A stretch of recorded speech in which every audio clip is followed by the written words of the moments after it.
Gracias, Gerardo.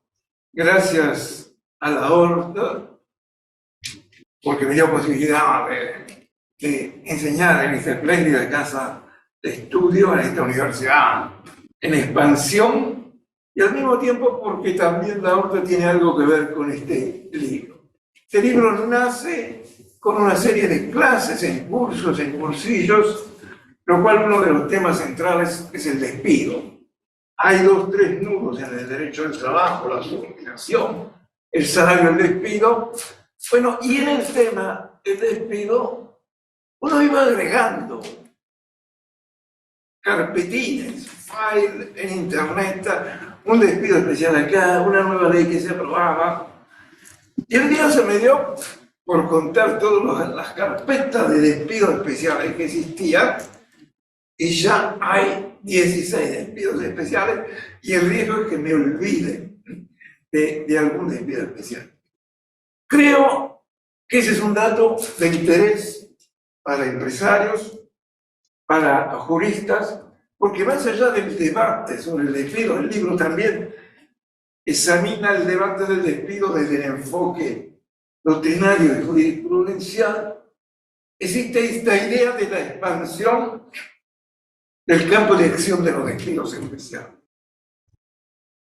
Si a mí me hubieran preguntado hace 10 años cuáles son los despidos especiales, bueno, como cada uno de ustedes habría pensado la maternidad, la enfermedad, el accidente de trabajo, luego el despido del dirigente sindical. Pero hoy se van expandiendo los despidos. Por ejemplo, hay una situación de estabilidad y de despido especial en el caso de violencia doméstica.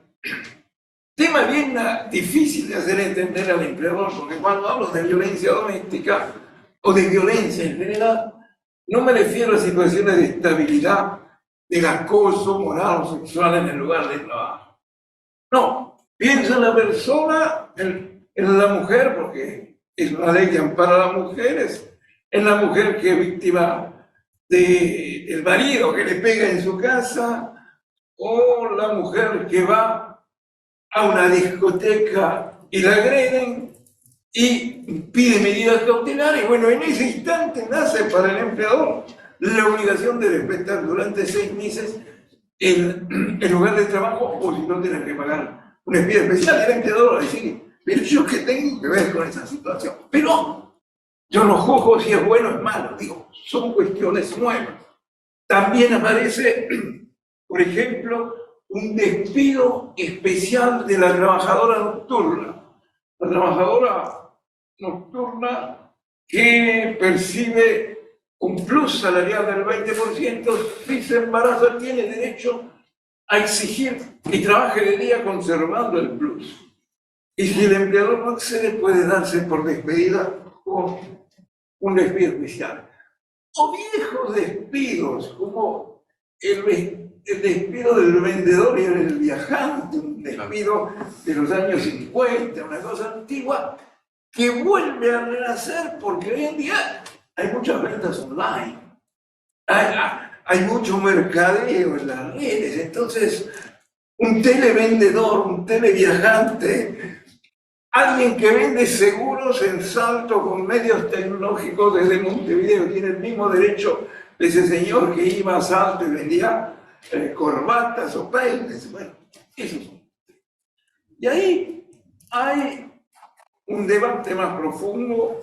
Yo no me voy a limitar a estos 10 minutos nomás en esta introducción, porque aquí estamos para escuchar a los colegas en su enfoque, que yo repito, más que sobre el libro, quiero concentrarlo sobre la cuestión del despido.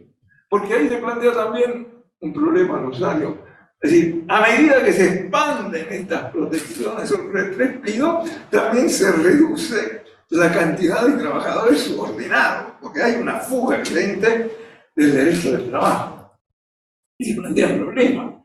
Si yo tengo que imaginar un emprendimiento nocturno, voy a emplear o no a una mujer sabiendo que puedo tener después unas consecuencias más gravosas. Bueno, Por eso también es un debate sobre hasta dónde las leyes empujan hacia adelante y hacia dónde, en cambio, crean dificultades para el ejercicio de la propia gestión del trabajo.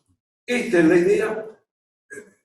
El libro, más allá de los aspectos académicos, tiene una finalidad muy práctica. Yo creo que cualquier persona que se ocupa de la organización del trabajo tiene que tener conocimiento de todos estos nuevos aspectos que van apareciendo para consultar, para señalar, para alertar a la empresa o a las organizaciones de trabajadores sobre los riesgos que una decisión, una opción estratégica pueda plantear. Está bien. Muchas gracias, Juan.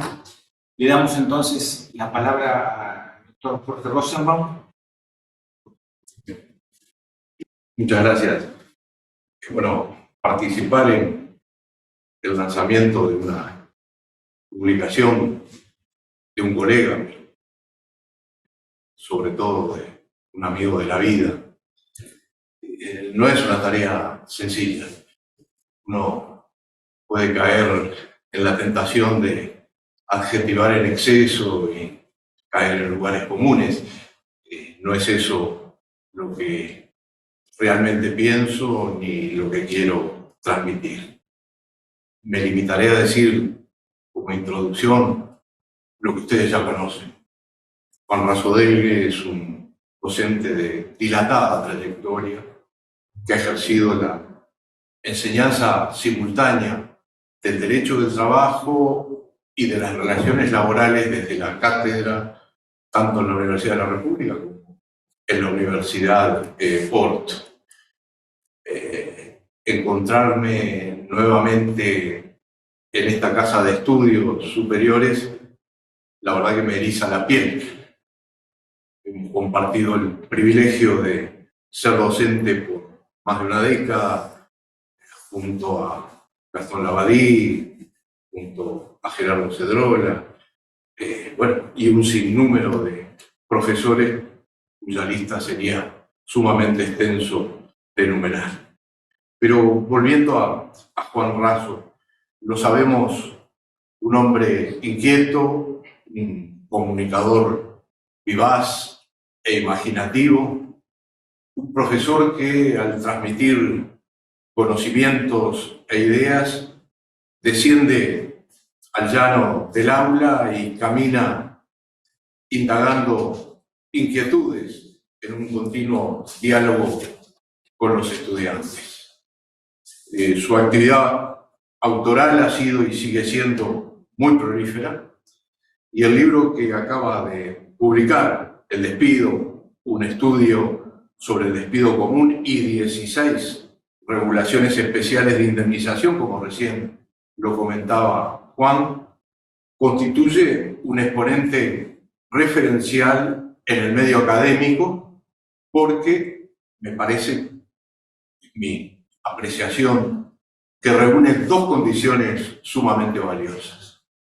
La primera es el análisis profundo, tanto conceptual como jurídico, de un instituto clave, porque el despido extingue el contrato y la relación laboral entre el empleador y el trabajador. Y esa es una instancia sumamente trascendente, tanto para uno como para otra parte, como socialmente, para la comunidad en general.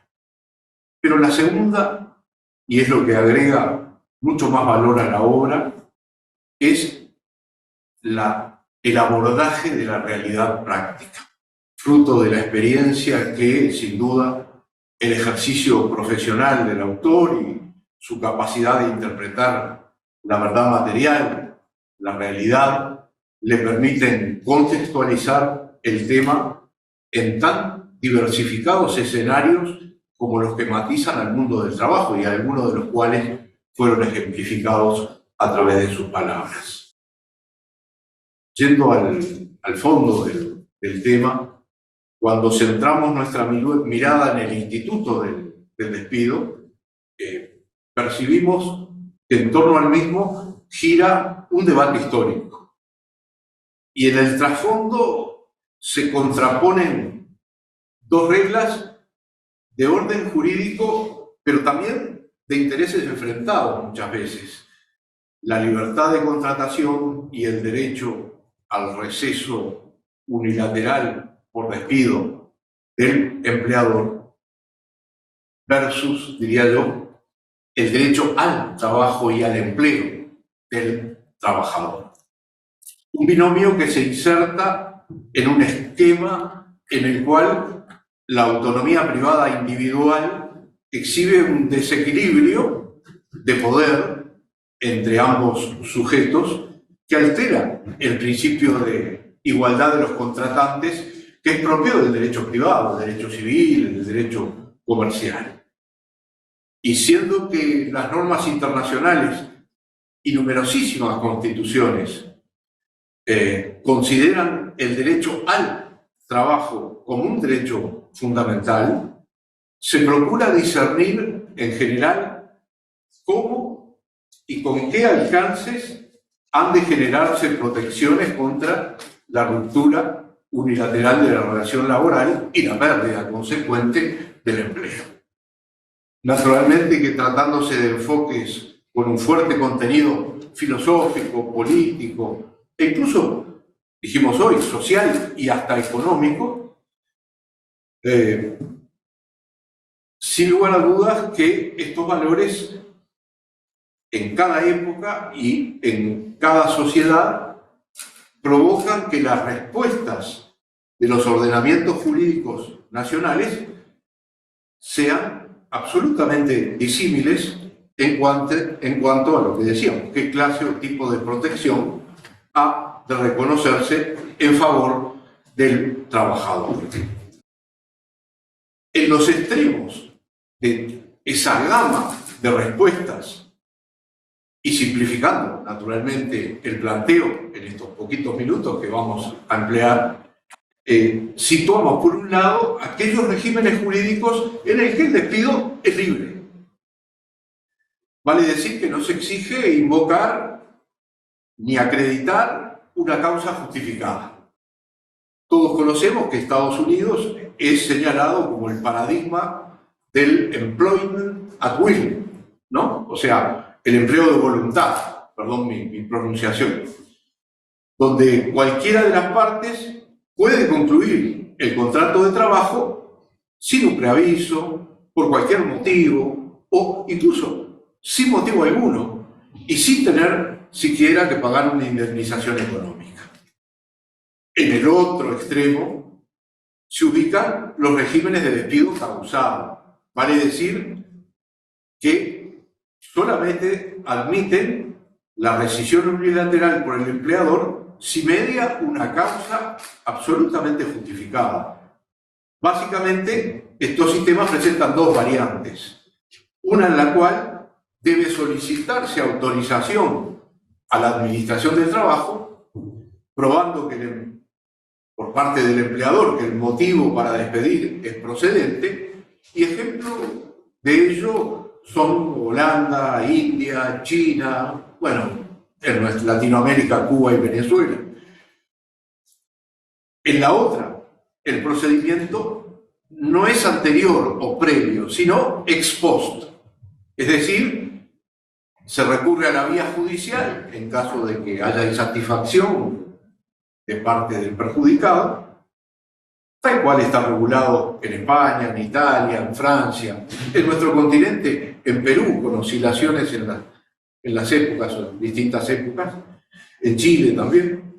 Y en ese caso, de no acreditarse una justa causa, se entiende que se está ante un despido injustificado y las consecuencias pueden variar entre aquellos países que privilegian el reintegro del trabajador, Alemania, Portugal, China, el pago de una indemnización económica, en estos casos que mencionamos, de Bélgica, Perú, pero también otros países, Grecia, Irlanda, Inglaterra, solo como ejemplo, no podemos hacer una nómina de los 187 países que son miembros de la OIT. Y por último, en tercer lugar, entre países que distinguen entre el despido ilícito, que es sancionado con el reintegro, del despido simplemente injustificado. Y en ese caso la sanción es una sanción económica, como sucede en los ordenamientos español, italiano y francés. A nivel internacional, en la OIT, en 1982 se aprueba el convenio número 158.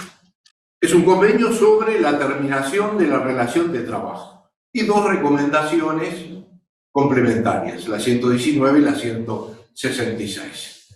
Sabemos que solo los convenios son ratificables por los estados y si eso ocurre se transforman en ley interna, por simplificar, digamos, la ejemplificación.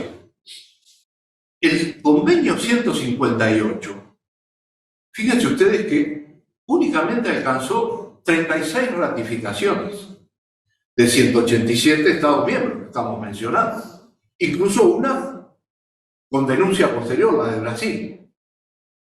Y algunos países ratificantes son países, a veces de un mundo altamente desarrollado, como Finlandia, Suecia, Australia, también España, Francia, Portugal, algunos países de la Europa del Este y, curiosamente, varios, numerosos africanos. Uganda, Zambia, Gabón, Namibia, que uno no visualiza con claridad si es meramente un escenario formal en donde luego la realidad transforma los hechos en algo muy distinto, pero no lo sé, es simplemente, lo afirmo de olfato, perdón la expresión. El único país latinoamericano que no ratificó fue Venezuela, y como puede apreciarse, Uruguay no ha ratificado la norma internacional, pese a varias instancias en donde hubo intentos de hacerlo, enviarla al Parlamento.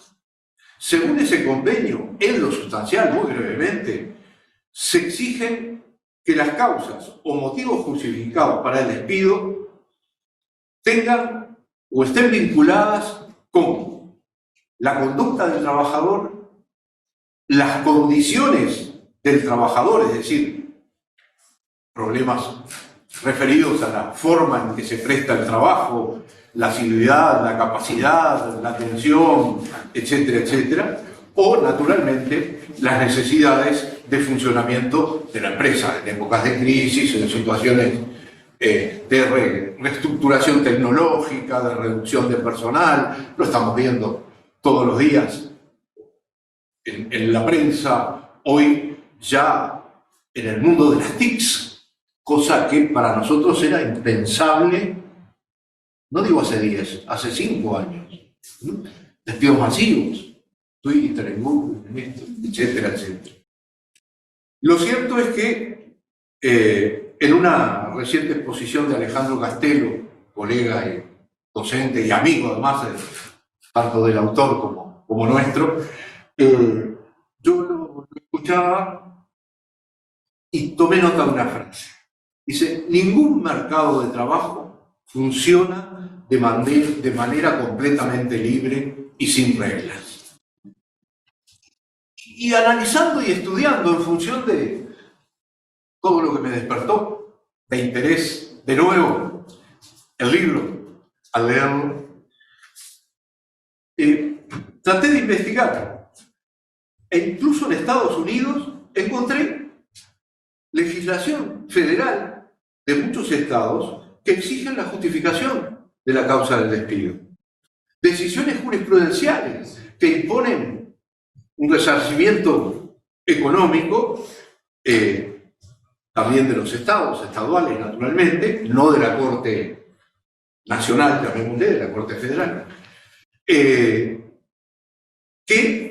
se basan, por ejemplo, en la violación del orden público o el incumplimiento de la buena fe contractual, naturalmente, la existencia de un despido abusivo o la violación de cláusulas de estabilidad que muchas veces se convienen colectivamente en los convenios o contratos de esa naturaleza, o a veces individualmente, especialmente trabajadores con especialización, en los contratos de trabajo propios, o sea, de carácter individual. En el plano de la economía y del management, ha sido frecuente una argumentación contraria a regular mecanismos de estabilidad, sea absoluta o también relativa.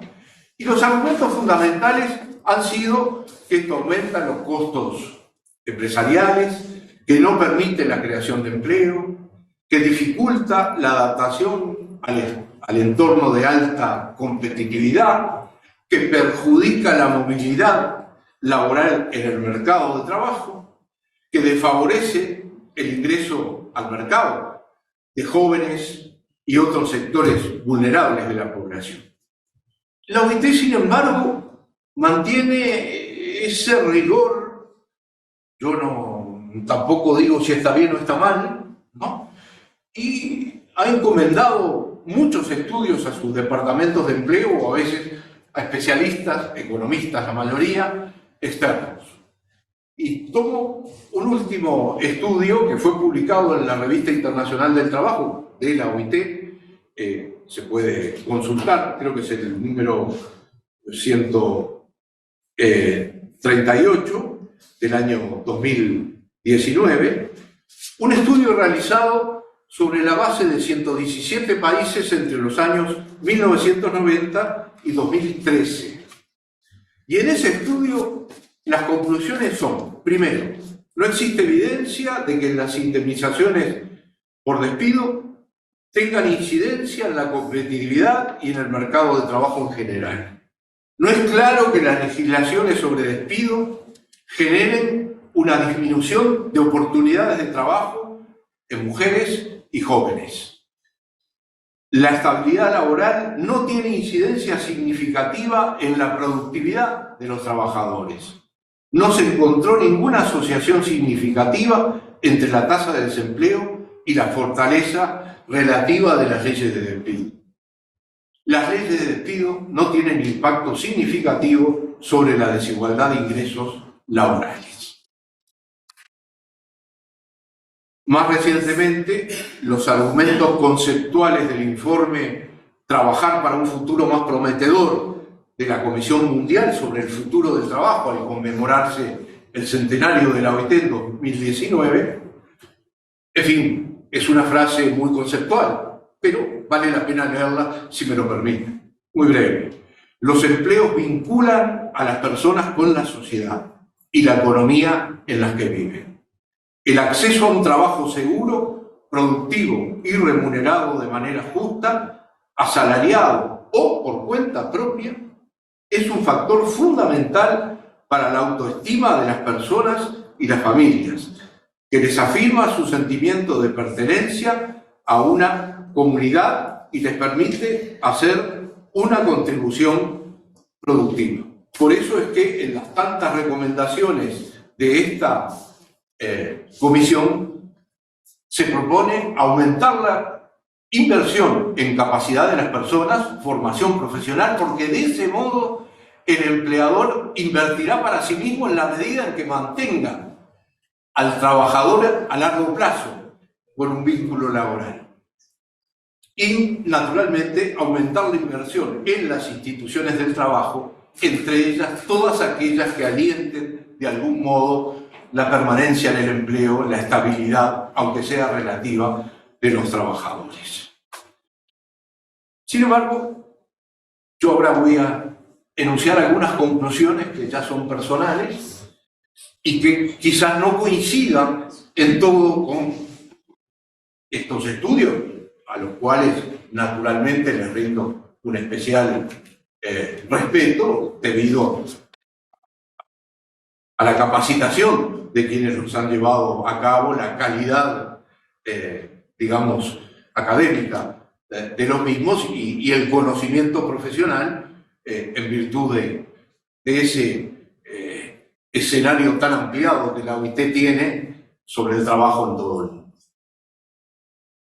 La mayoría de los países tienen sistemas de despido causado y claramente se han abierto camino a algunas tutelas diversas contra los despidos, arbitrarios o abusivos. No obstante, naturalmente son numerosas las excepciones que para ciertos universos de trabajadores incorporan mecanismos de estabilidad propia, por lo menos una estabilidad que, si no se cumple, tiene un fuerte recargo o sanción económica. Y bueno, Juan acaba de hacer mención en los extremos del abanico a casos muy actuales como a otros que fueron históricos y se vuelven a reproducir a través del reflejo de nuevas vivencias, nuevas dinámicas, nuevas modalidades que aparecen en el mercado de trabajo. Y el libro trata con pulcritud la realidad uruguaya bajo precisamente esa adenda de 16 regulaciones de excepción, de algún modo. También parece claro que paralelamente se verifica una tendencia universal a reducir las situaciones en que se admite la nulidad y la readmisión del trabajador despedido, al menos en mi visión, en mis estudios, en mis análisis. Las reformas laborales aplicadas, por ejemplo, en Europa a partir del 2008, flexibilizaron sin lugar a dudas los regímenes de despido. Y en los países que mantienen regímenes de estabilidad laboral fuerte, lo que más se advierte es una flexibilización fáctica de las formas de contratación atípica. Otro libro del autor. Precarizándose de ese modo, disculpen, los vínculos laborales. Y por último, la readmisión y nulidad no suele aplicarse en la práctica. ¿Por qué? Porque el trabajador mayoritariamente opta por una solución indemnizatoria. No quiere volver al lugar de trabajo del cual fue, de alguna manera, desvinculado o en el cual pasó un momento incómodo que replica sus consecuencias hacia el futuro. Ahora bien, ¿cómo es el régimen jurídico sobre despido en Uruguay? ¿Qué opina, interpreta y recomienda la doctrina?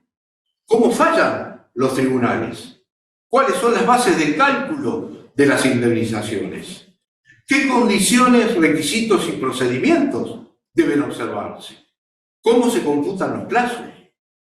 Todas estas interrogantes y muchas más son respondidas puntualmente y con rigor por Juan Raso en este magnífico libro, que bien podría haberse denominado Tratado sobre el despido en el Uruguay.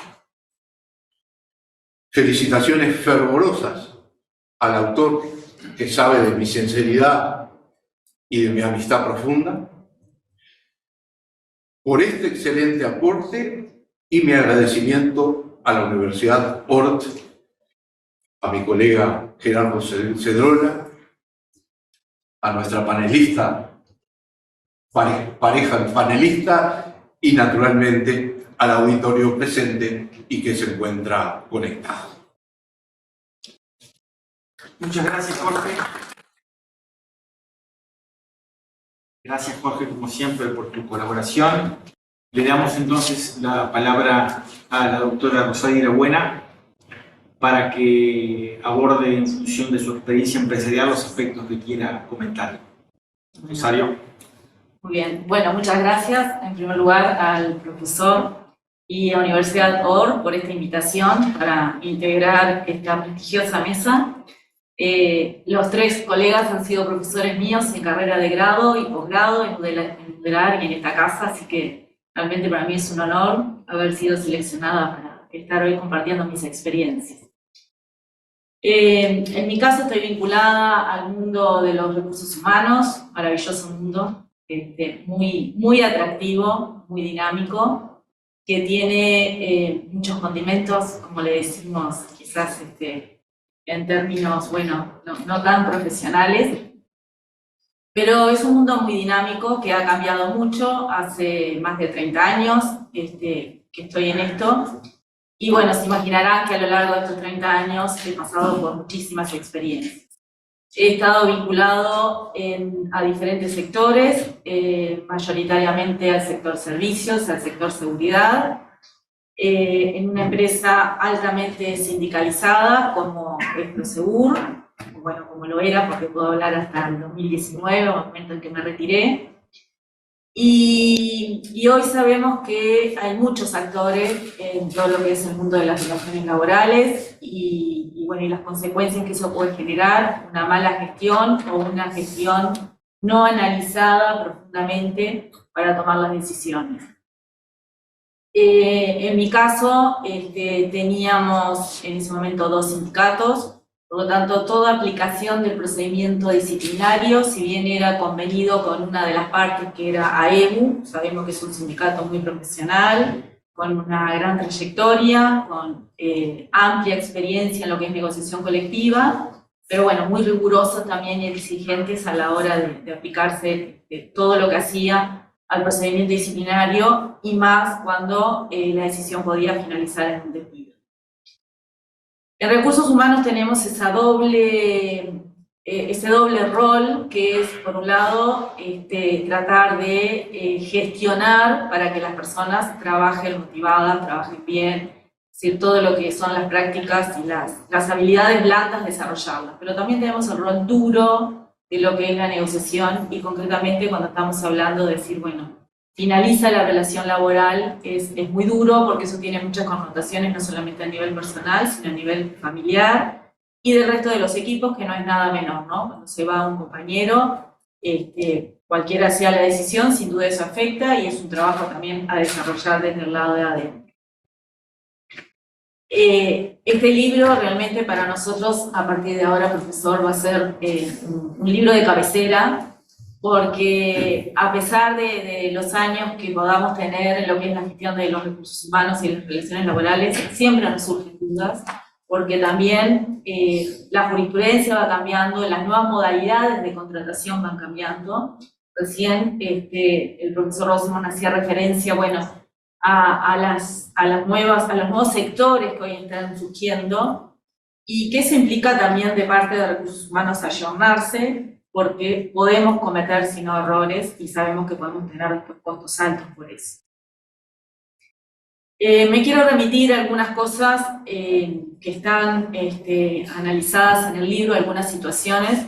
Por ejemplo, el pago de los cambios de las contrataciones o de las condiciones laborales al momento de contratar. Tuve una experiencia que la empresa se encontraba en una crítica situación económica financiera. Eso hacía inviable la sustentabilidad de la empresa, y bueno, después de una larga negociación de 9, 10 meses, casi un parto podríamos decir, llegamos a un acuerdo con AEBU de una reducción de un 30% en los salarios y una adecuación de los beneficios, que estábamos hablando en algunos casos de un 10, un 12%. Por lo tanto, las personas podían llegar a tener una reducción de un 40%. Bueno, la solución acordada, además de una reducción de plantilla de un 15% aproximadamente, también implicó el pago de una indemnización parcial. Bueno, en el libro estaba analizado esa situación, y se indemnizó con el doble de lo que le hubiese correspondido a una situación normal en caso de una innovación de trabajo, de manera que tanto la persona como la familia pudieran, porque insisto, no es menor desde el lado de recursos humanos considerar esos aspectos, pudieran adaptarse a la nueva realidad económica. Es decir, en el proceso de un año prácticamente las personas tenían entre 5 y 6 años de antigüedad, por lo tanto estábamos hablando que durante un año podían adecuarse. Fue un proceso muy costoso. Hoy, en la práctica, y más post-pandemia, situación pandemia y post-pandemia, sabemos que es más, no diría habitual, pero bueno, que se da en ciertas ocasiones con mayor frecuencia, dependiendo del giro de la empresa, estas posibilidades de reducción de costos, y que la persona pueda mantener el puesto de trabajo, que también es lo sustancial para cada uno de los empleados. Sabemos también que a nivel jurisprudencial han ido variando las posiciones y bueno, por suerte tenemos en nuestro marco legal, tenemos posibilidad de una segunda instancia, pero hemos tenido casos de despido de notoria mala conducta, en algunos casos a favor de la empresa y en otros no. Así como despidos indirectos. Quiero comentar un caso que realmente nos llamó la atención, que ahí, si bien lo refiere a una posibilidad de despido especial por incapacidad, esto fue una situación que la persona se encontró certificada durante 2 años, posteriormente una incapacidad transitoria certificada. La incapacidad transitoria mantenía la vinculación con la empresa, pero lo llamativo fue que al finalizar la incapacidad transitoria la persona reclama despido indirecto. Cuando en el momento que lo van a jubilar por incapacidad total. Fuimos a juicio y bueno, tanto en primera como en segunda instancia pudimos probar de que no había habido despido indirecto, porque la persona durante todo ese plazo, que tuvo 2 años certificados más 3 años por incapacidad, también certificada por incapacidad transitoria, no lo había reclamado. Hemos tenido casos también de despidos indirectos en este tipo de empresas como, bueno, era Prosegur, se hacían habitualmente operaciones de adquisición y compras de otras empresas. Y bueno, sabemos, también es un tema tratado, sabemos que ahí en esos casos la fusión de las empresas implica todo un desafío, no solamente desde el punto de vista cultural, que no es nada menor, pero sí también legal.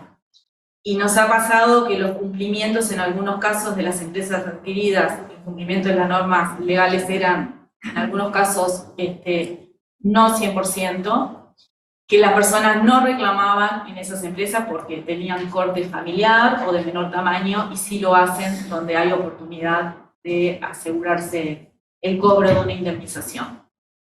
Eso nos pasó en varias ocasiones, en algunos casos, bueno, solucionados a nivel individual y otros a nivel también colectivo, porque tratábamos de solucionar desde ese momento para adelante, siempre en pos de mantener los puestos de trabajo.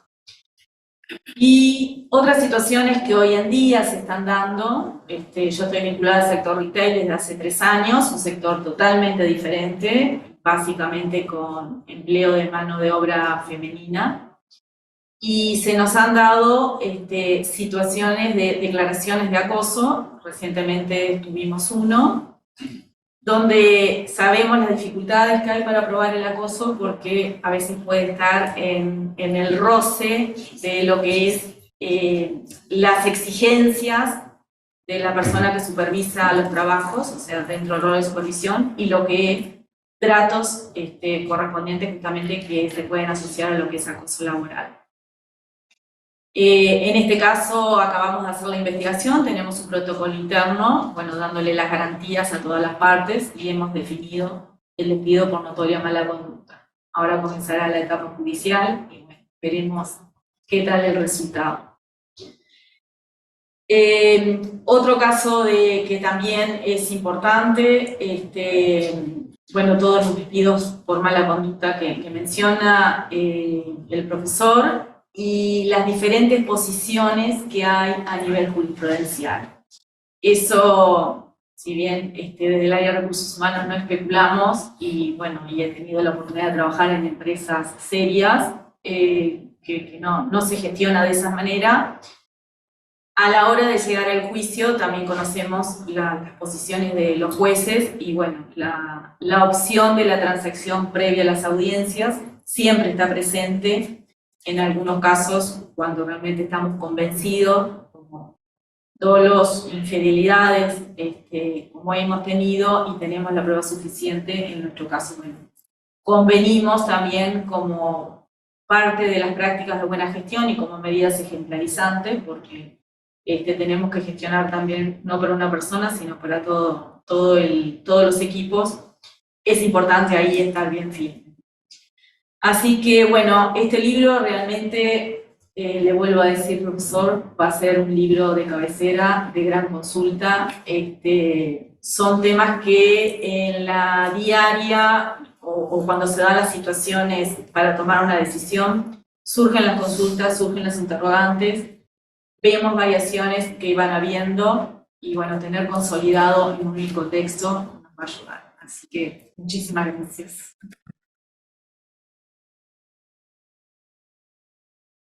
Sabio, por tus comentarios. Abrimos entonces una tanda de preguntas para cualquiera de los miembros que hicieran uso de la palabra en el panel. Los que estén por vía remota, por favor, háganos saber si quieren hacer alguna pregunta. Bueno, perfecto. Muy buenos días. Voy a estar centralizando las preguntas que están llegando desde la audiencia. Gerardo, muchísimas gracias y felicitaciones al panel. Nos comenta uno de los participantes: ¿se ha hecho algún análisis acerca de las causas más comunes de despido en Uruguay? La pregunta es bien interesante y por lo menos en lo que a mí se refiere está en el debe. Quizás haya que hacer ese análisis. Yo creo que la interesante exposición del profesor Rosenbaum tiraba alguna línea sobre un hecho que yo creo transversal a todos los despidos y en el cual el profesor Rosenbaum ha escrito, que es la discriminación. Creo que en todos los despidos hay un componente de discriminación. Los trabajadores llegan siempre 10 minutos tarde, pero yo lo veo que tiene la camiseta de la empresa, el otro no. Entonces despido al otro. Eso es discriminación, no es discriminación. Entonces, muchas veces sí, hay casos notorios sobre temas de inconducta. Discriminaciones que pueden ser subjetivas, a mí me gusta más uno, más el otro, y también objetivas. Discriminó a la persona discapacitada, a la mujer embarazada, al trabajador con enfermedad. Pero no sé si Jorge quizás quiera compartir una reflexión. Al contrario, me parece acertado lo que señalar. Y naturalmente que lo que uno más ve son las reclamaciones de carácter económico, por incumplimientos que establecen las normas del Estado, leyes, decretos, etc. Pero fundamentalmente el incumplimiento, especialmente en las pequeñas y medianas empresas que son la base productiva y económica del país, de algunos beneficios o derechos especiales que se pactan muchas veces en convenios colectivos o eventualmente alguno puede acompañar a un laudo de consejo de salarios. Y naturalmente que entre los rubros que generalmente más destacan son el de no pago de horas extras o por lo menos de las cuantías debidas de horas extras realizadas, los descansos intermedios. Esas son, sin duda alguna, las que, desde el punto de vista económico, más se relevan. A mí me gustaría hacer una pregunta ya, y la pregunta la haría al colega Cedrora, ¿no? Nosotros hemos visto, lo decía el profesor Rosenbaum, esta idea del sistema americano. No hay indemnizaciones. Los norteamericanos defienden esa idea diciendo, sí, pero eso facilita la movilidad laboral, el mayor empleo. Entonces, Gerardo, yo le preguntaría una pregunta sencilla pero terrible. ¿Despido sí, despido no? Y para contestar eso yo te diría, Juan, que depende desde dónde nos posicionemos. Probablemente un economista tradicional y clásico te diría que el despido, en definitiva, termina siendo un obstáculo que atenta contra la libertad de contratación y contra el ajuste automático de la oferta y la demanda de trabajo. Y eso de alguna manera es cierto, como también es cierto que es un obstáculo porque quien trabaja no es solamente una mercancía. Quien trabaja es una persona que tiene una vida, que tiene una familia, que tiene una dignidad humana y que en consecuencia solamente por esa razón hace que en general el grueso de las regulaciones de los mercados de trabajo traten de darle un tratamiento como el que merece una persona humana y por ende siempre haya algún tipo de regulación que establezca el despido en la modalidad que sea para evitar que esa persona de la noche a la mañana se quede sin su empleo y que sea considerado meramente como una mercancía en el mercado de trabajo. Con lo cual, contestando sí o no, yo te diría que sí, quizás una regulación lo suficientemente razonable y flexible como para establecer un zócalo mínimo, pero no algo que efectivamente termine siendo perjudicial para las empresas, porque si las empresas no pueden funcionar correctamente, vamos a tener trabajadores pero que no van a tener empleo y eso no es bueno ni para las personas, ni para las empresas, ni para el país. Muchas gracias. Pasamos a la siguiente pregunta de la audiencia. Felicitaciones al autor por su ardua tarea y sobre el contenido específico del libro. Además de los aspectos doctrinarios, ¿contiene análisis de casos jurisprudenciales? ¿Y cuáles de las 16 regulaciones especiales fue la más difícil de encontrar jurisprudencia? Yo, siguiendo una idea que yo traía ya de otro libro, La contratación atípica del trabajo, para mí es muy importante el relevamiento de la jurisprudencia. Vamos a suponer que nosotros vamos a autodefinirnos especialistas en derecho del trabajo. ¿Qué es un especialista en derecho del trabajo? Primero es alguien que no conoce otros derechos. A mí me hablan de derecho aduanero como que me hablaran de odontología. Así. ¿Y qué es ser especialista? Es conocer la jurisprudencia de este año. No de hace 2 años, no del anuario, no, es decir, saber qué piensa un juez hace 2 meses, 3 meses. El libro tiene muchísimos casos y muchísimas jurisprudencias, casos reales, no casos esos que se inventan para los exámenes. Y la jurisprudencia, como decía Rosario, es contradictoria, con lo cual a veces es gracioso porque alguna vez vienen a consultarnos creyendo que le vamos a dar una solución, un camino, y la persona que viene a consultarnos se va más confusa que cuando vino. Pero es nuestro derecho decir que a veces la jurisprudencia tiene el sabor de los juegos de azar, ¿no? Que es a qué turno corresponde, con lo cual también es cierto que como especialista, entre comillas, me afilio a lo que dice Rosario. Atención, cuando la jurisprudencia es contradictoria, ese es un dato interesante, y entonces el empresario inteligente o el trabajador asesorado inteligentemente tiene que pensar en transar, salvo que quiera llevar al juego jurisprudencial el problema. Por eso, centrar la jurisprudencia para saber dónde estamos parados. La segunda parte de la pregunta era ¿cuál fue más de las regulaciones especiales fue más difícil de encontrar jurisprudencia? Evidentemente los casos más nuevos.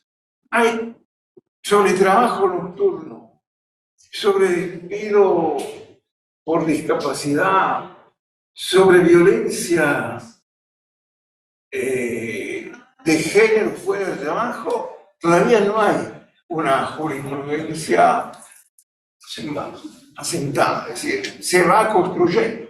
También hay otra jurisprudencia que sí es importante. Hay mucha jurisprudencia sobre la mujer embarazada, ¿no? Ahora, yo me acuerdo una vez, estaba en una reunión, en una especie de ágape ahí, y una joven amiga de una hija mía me dice, tengo en prueba a una trabajadora que quedó embarazada, puedo despedirla, ¿verdad? Y yo ahí titubeé, porque en ese momento no tenía los apuntes frescos. Y entonces uno ve también que la jurisprudencia tiene criterios distintos. La jurisprudencia reconoce el derecho al despido especial de la mujer embarazada durante la prueba y no reconoce el derecho del trabajador enfermo, del trabajador o trabajadora accidentada durante la prueba. ¿Por qué? Porque la jurisprudencia juega con algunas palabras, algunas comas, quizás también con una sensibilidad hacia los valores en juego. Pero evidentemente a veces es fácil decir, esta es la posición de la jurisprudencia, otras veces no es fácil. Otras veces todavía no hay jurisprudencia sobre el despido de la trabajadora embarazada nocturna. Todavía no hay jurisprudencia. Hay un caso que salió en los diarios. Una trabajadora que creo que era del servicio doméstico, que es violada una noche en un evento, en una discoteca, fuera de una discoteca, pide medidas cautelares. Los trabajadores, los empleadores no la vuelven a convocar y pide despido especial. Y está todavía en juicio y no sé cómo jugar. Pero también lo que tiene de fascinante la jurisprudencia es que es dinámica, ¿no? Es a veces ingeniosa, a veces contradictoria, a veces repetitiva, pero le da vivacidad a ese cuerpo vivo que es el trabajo. Sí, quizás simplemente como una acotación, es que nuestro país y la mayoría de los países no tienen, como ocurre en otros casos, Brasil por ejemplo, una unificación de jurisprudencia hecha por la Suprema Corte, la Alta Corte, ¿verdad? Y tampoco tiene la posibilidad, que es muy remota, de que el fallo, como lo decía Irabuena hace un ratito, pase de la segunda instancia y llegue a una casación por los montos, por los requisitos de que la sentencia de primera y segunda se contrapongan, etcétera, etcétera, ¿no? Yo no sé si es bueno o es malo la unificación de la jurisprudencia, pero por lo menos, desde el punto de vista teórico, da cierta certeza jurídica, especialmente cuando se va revisando en forma periódica los criterios y adaptándolos a la dinámica que muy bien Rosario decía, lo que es la realidad del mundo del trabajo de una década a la otra, ¿no? Sí, por ejemplo, perdón, no, una cosa muy menor, las nuevas metodologías de comunicación, por ejemplo. Claro. En nuestra época básicamente era el telegrama colacionado y lo que se pactaba como medio fehaciente de comunicación. Exacto. Bueno, hoy se está aceptando también las nuevas tecnologías y bueno, puedo comunicar una desvinculación, un abandono de trabajo. Si bien la desvinculación, lo que corresponde, por lo menos en lo personal, considero que tiene que ser siempre una comunicación personal para dar las explicaciones. En el libro estaba analizado también, bueno, corresponde o no corresponde dar las explicaciones. Sí, considero que sí, porque por lo que decíamos hoy, ¿no? Atrás hay una persona y hay muchas cosas detrás de esa persona. Pero bueno, volviendo al tema de las comunicaciones, hoy lo puedo hacer por WhatsApp, que hasta hace unos años no se podía. O no era aceptado, no era válido. Perdón. No, eso me parece. Una señalación sobre lo que decía Jorge. Puede haber una sentencia de la Corte, por ejemplo. La Corte dice que después de 2 años de enfermedad se extingue el contrato. Los tribunales de segunda instancia prácticamente todos dicen que no, después de 2 años el contrato tiene que seguir 3 años más por el subsidio transitorio. Es decir, que para los tribunales 5 años, para la Corte 2 años. Entonces una persona racional dice son 2 años y la Corte dice sí, pero los casos no llegan casi nunca a la Corte. Entonces van por los 5 años. Y esas son las cuestiones ahí que nosotros vemos y ese tema que nos obliga a todos a formarnos. Nosotros, cualquiera de los que están aquí en el panel, somos asesores, no decidimos, asesoramos, pero tenemos que tratar de hacerlo lo mejor posible, especialmente cuando la materia es confusa. ¿Más preguntas, Jimena? Sí, la última vamos a dar cabida por el manejo del tiempo Sí. de la audiencia. Bien interesante para todo el panel. ¿En dónde identifican ustedes, mirando a futuro, que son los espacios con los cambios en el mundo del trabajo que están llamando a que surja la regulación lo más rápido posible? ¿Qué destacarían que falta? No sé contar en concreto. A ver, yo entiendo que la pregunta va mucho más allá del tema del despido y de alguna manera refiere a cómo debería ser una regulación laboral acompasada a los cambios que se dan actualmente en el mundo del trabajo. En primer lugar, contestar a ciencia cierta eso es hacer futurología, porque sabemos qué cambios se están desarrollando, no sabemos cómo termina, ni cuándo termina, si es que termina. A mí me da la sensación que hay cosas que se están haciendo, tanto en Uruguay y en el mundo, quizás con mayor profundidad, que es intentar regular nuevas formas de contratación, nuevas formas de empleo, cuestiones que tienen que ver con la utilización de lo que se llama el trabajo virtual, es decir, el trabajo que yo pueda realizar no estrictamente yendo todos los días a trabajar al mismo lugar durante todos los días de la semana, durante todos los días del mes, como dice por ahí el profesor Romagnoli. Eso ya existe, de hecho también en Uruguay lo tenemos, pero estamos lejos de terminar con una regulación sobre las tantísimas posibilidades que la economía digital va a generar para el trabajo del futuro. El tema es que no sabemos hasta dónde se puede ir con estas cosas y hay todo un debate básicamente en torno de los que entienden que hay que tener una regulación mínima para evitar que haya injusticias o escasez de protección para el que trabaja en definitiva, y otros que entienden más vale no regular, porque si me meto a regular mucho lo que voy a hacer es crear un mecanismo que entorpezca la creación de este tipo de empleos.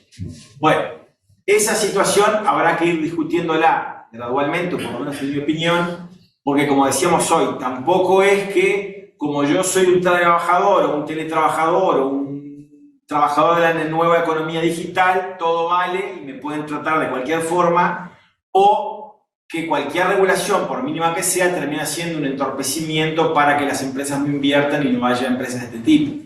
Me parece que generalmente el camino del medio es un camino razonable que nos conduce a un cierto equilibrio. Pero eso es lo que yo veo en términos de situaciones que todavía no terminan de acontecer totalmente. Jorge, Juan, Rosario. No, dejaría lo que dijo Gerardo, creo que es compartible. Y de alguna manera, ese punto medio de alguna manera debería inspirarnos, especialmente en tiempos de cambio. Digo, esa última pregunta nos abre el debate hacia el futuro, ¿no? Porque también es esto habla de un modelo tradicional, de un pensar tradicional del trabajo, cuando nosotros vamos hacia nuevas realidades y regulaciones que todavía no están bien claras en nuestras cabezas, ¿no? Ese es el desafío, por otra parte.